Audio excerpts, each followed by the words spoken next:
बिस्मिल्लाहिर्रहमानिर्रहीम। 12 नवंबर पूरी दुनिया में वर्ल्ड नमूनिया डे के तौर पर मनाया जाता है। तो इस मुनासबत से आज हम नमूनिया को डिस्कस करेंगे और आज की वीडियो में हम देखेंगे कि नमूनिया क्या है, इसकी क्या वजूहात होती हैं, इसकी क्या अलामात होती हैं और बच्चों को इससे कैसे बचाया जा सकता है। नमूनिया एक ख़तरनाक बीमारी है और इस वक्त दुनिया भर में बच्चों में इन्फेक्शन की वजह से जो अमवात होती हैं उनमें नमूनिया पहले नंबर पर है। ये मुख्तलिफ़ किस्म की तहकीकात में ये बात साबित हुई है कि हर साल पूरी दुनिया में तकरीबन 10 लाख बच्चे नमूनिया की वजह से मौत के मुंह में चले जाते हैं और इन 10 लाख बच्चों में भी ज़्यादातर तादाद उन बच्चों की है जो निस्बतन गैर तरक्की याफ्ता ममालिक में रहते हैं। तकरीबन 90 से 95% डेथ्स जो हैं उन इलाकों में देखी गई हैं जो निस्बतन गैर तरक्की याफ्ता हैं। नमूनिया फेफड़ों के इन्फेक्शन को कहते हैं और ये इन्फेक्शन मुख्तलिफ़ किस्म के बैक्टीरिया या वायरसेस की वजह से हो सकता है। नॉर्मली हमारे फेफड़ों के अंदर स्मॉल एयर सैक्स होते हैं जो कि एयर यानी हवा के साथ भरे होते हैं।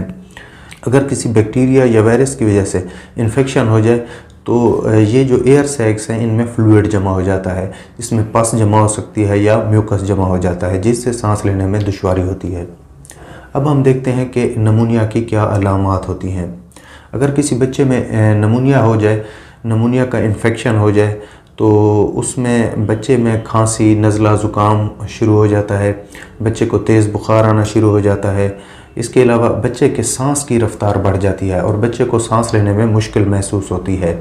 और ये अगर इन्फेक्शन ज़्यादा शदीद हो तो बच्चे को वोमिटिंग हो सकती है और बच्चे में सुस्ती आ सकती है और बाज़ औक़ात बच्चे चेस्ट पेन की भी कंप्लेंट करते हैं। और इसके अलावा जब आप बच्चे को देखेंगे तो उसमें बच्चे की सांस की रफ़्तार तेज़ होगी और बच्चे की, जिसको हम अपनी आम ज़बान में कहते हैं, बच्चे की पसलियाँ चलना दिखाई देती हैं, यानी दो रिब्स के दरमियान जो जगह होती है वो अंदर की तरफ चली जाती है, जिसे हम अपनी आम ज़बान में कहते हैं कि छाती में गड्ढे पड़ना शुरू हो जाते हैं। इसके अलावा अगर इन्फेक्शन बहुत ज़्यादा शदीद हो तो बच्चा नीला भी पड़ सकता है। अगर किसी बच्चे में नमूनिया का इन्फेक्शन हो जाए तो उसको फ़ौरी तौर पर डॉक्टर के पास ले जाना चाहिए और उसका बर वक्त इलाज शुरू करना चाहिए। अगर बर वक्त इलाज शुरू ना कराया जाए तो मुख्तलिफ़ किस्म की पेचीदगियाँ आ सकती हैं। हम देखते हैं कि बच्चों को नमूनिया से कैसे बचाया जा सकता है। इसमें जो सबसे अहम पॉइंट है वो ब्रेस्ट फीडिंग का है। तमाम बच्चों को पैदाइश के बाद 2 साल तक माँ का दूध ज़रूर पिलाना चाहिए क्योंकि इससे बच्चों की क़ुव्वत मुदाफ़अत में इजाफ़ा होता है। और ये बात देखी गई है कि जिन बच्चों में, जो बच्चे माँ का दूध पीते हैं उनमें नमूनिया या मुख्तलिफ़ किस्म के इन्फेक्शन की शरह दूसरे बच्चों से कम होती है। इसमें जो दूसरा अहम पॉइंट है वो ये है कि बच्चों की प्रॉपर वैक्सीनेशन कराई जाए। गवर्नमेंट की तरफ से जो वैक्सीन की जाती है उसमें नमूनिया की वैक्सीन भी शामिल होती है। इसमें जो तीसरा अहम पॉइंट है कि अगर किसी एडल्ट को इस तरह का खांसी, नज़ला, बुखार वगैरह का प्रॉब्लम है तो बच्चों को उनसे दूर रखना चाहिए। इसमें एक और अहम पॉइंट ये है कि हाइजीनिक कंडीशन का ख्याल रखना चाहिए और बच्चों की प्रॉपर हैंड वॉशिंग करनी चाहिए। बच्चों की खुराक बेहतर करनी चाहिए क्योंकि अगर बच्चों में क़ुव्वत मुदाफ़अत बेहतर होगी तो उसमें मुख्तलिफ़ किस्म के इन्फेक्शन के चांसेस कम हो जाते हैं। इसमें जो एक और अहम पॉइंट है वो इन्फ्लुएंज़ा की वैक्सीन है।